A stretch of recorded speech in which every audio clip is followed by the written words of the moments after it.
everybody, it's Lucidity, and if you haven't been following, I am going over my story of my time studying abroad in Japan from beginning to end, because 10 years ago, I first studied abroad in Osaka. I believe the last thing we talked about is when I made my first ever friend, a friend I met off Twitter, who started to show a couple of red flags in their behavior, but at first, it wasn't too big of a deal, so I let it slide. So I mentioned that when I was studying abroad in Japan, I was in dorm number 4, which was the newest dorm, and it was separate from all the other 3 dorms, and it was a bit far away from everybody. So I was struggling to feel comfortable in that dorm, and the distance was a bit longer, and I felt really isolated. So I approached the people at the university, and I said, hey, I'm not sure I'm very comfortable in this dorm. Could you maybe switch me to one of the other 3 dorms? Because I thought perhaps if I was in one of the other 3 dorms and I was closer with everybody, that maybe I would make some new friends. Just give me like a refresh or a restart or something like that. That was a stupid idea because the problem wasn't the dorm, the problem was me. And me struggling to go out and just meet people and talk to people. But anyway, it wasn't fully for nothing because I ended up getting switched to the new dorm and I get put in dorm number 1. And I get put in a room with a girl who is there temporarily. She's going to be there for about a week or 2 because her homestay family is going through a crisis. And once that crisis is over, she's supposed to be going back to live with them. So she's there temporarily. She's really nice. She's from Georgia. She seems like a great person. And we hit it off. And I'm like, great, I have made a second friend. So my assumption is that my new friend and my other friend should be able to come together and we can all hang out together. And what ends up happening is that when I bring it up to him, the first friend, he is kind of angry at me. He's like, oh, no, I don't want to hang out with you guys. I don't want to hang out with her. I don't know her. I'm like, I'm going to introduce you. We're going to all be friends together. And he just sort of flat out refuses. If I see him, I'm like, hey, look, this is my friend. He goes and walks away. And I started to sense a bit of like possessiveness almost from him. Like, I don't know, like because we were friends, like he sort of owned me or something. And now I can't be friends with anybody else and I have to do what he says or he gets mad. And anyway, so I'm just like, okay, I'm just going to give him his space. And I'm hanging out with my other friend that I made, who's my new roommate in my dorm. And I actually start meeting a couple of new people through her. I meet some of her other friends that she's met. I kind of meet a few of my own people that I've met as well. And we all sort of are kind of getting to know each other together and starting to form a little bit of a group. And it's pretty nice. What happens next is that I have my first experience ever going to a club in Japan. And it wasn't a good one. Not the, both the experience and the club. I'm not saying this was like a really nice fancy club. This was some sort of back alley, 1 room with no windows, kind of 1 bar, 1 DJ. I don't know how I even got there. I think my roommate invited me, and I don't know where she got the information from, so I don't know how we found this place, but it was kind of like not even really a club. Maybe it was a party. I really don't know. But my roommate invites me to this party. And that same week, earlier in that week, she found out that her homestay family was not going to be taking her back. And she had loved them. She said the father was super nice. She had a nice conversation with him. She said they both spoke English and had the cutest little kids.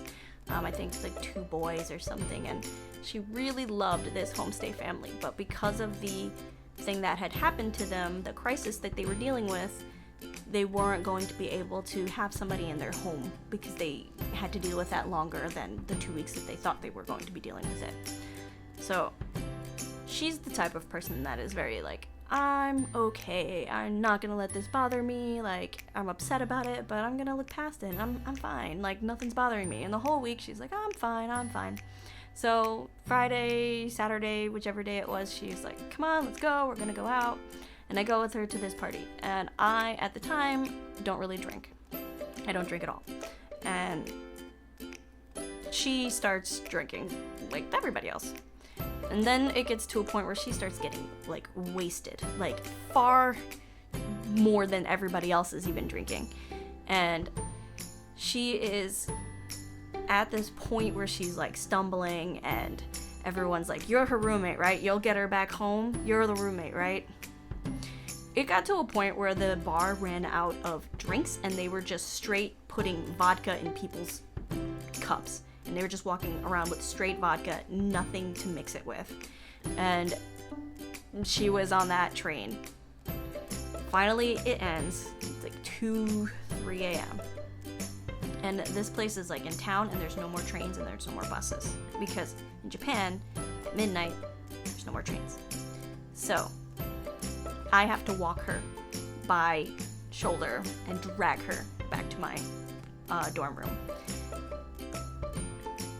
And immediately when we get out of the building, she throws up all over the floor and onto my shoes. She just throws up everywhere.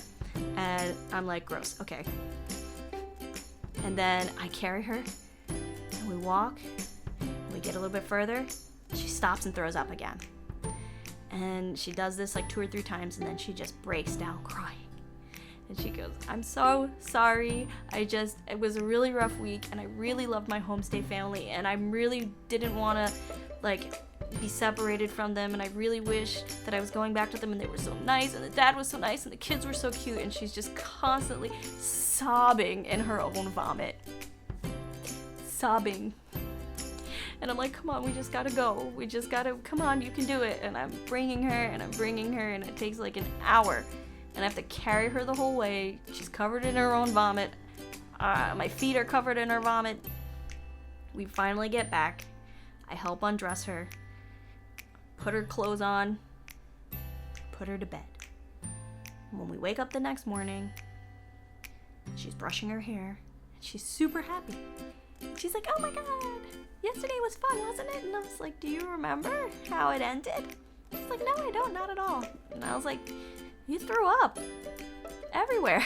She was like, "Oh, I did? I'm so sorry." But she didn't remember it at all. So I really felt like she couldn't really appreciate what I had done because she couldn't remember it. And she just kind of went back on her day like it was nothing. And a couple of days later, she gets a new homestay family. And she gets the new homestay family, and she doesn't like them as much as the other one, but she likes them.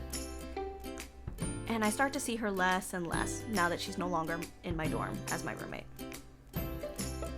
And I remember her coming up to me, and I was like, "Hey, I haven't really seen or heard from you anymore now that you got your new dorm." She goes, "Yeah, well, you remember XYZ?" And it's the other friend she has. "Yeah, I know you guys don't really like each other, so I just felt like it would be better if we just don't hang out so much anymore. Because I don't want you to be uncomfortable, I don't want her to be uncomfortable." So essentially, she chose the other friend, and she was gonna hang out with her. She was like, "It's nothing against you." And I saw her from time to time, but only if the other girl wasn't around. And there goes that friendship. But in addition, the first friend that I had made had gotten so mad that I was hanging out with a new person that I wasn't really seeing him either. So we're back at this point, square one, where I have no real close friends. And this leads to kind of a bit of an issue a bit down the road. So we'll get to that in the next video. I'll see you next week.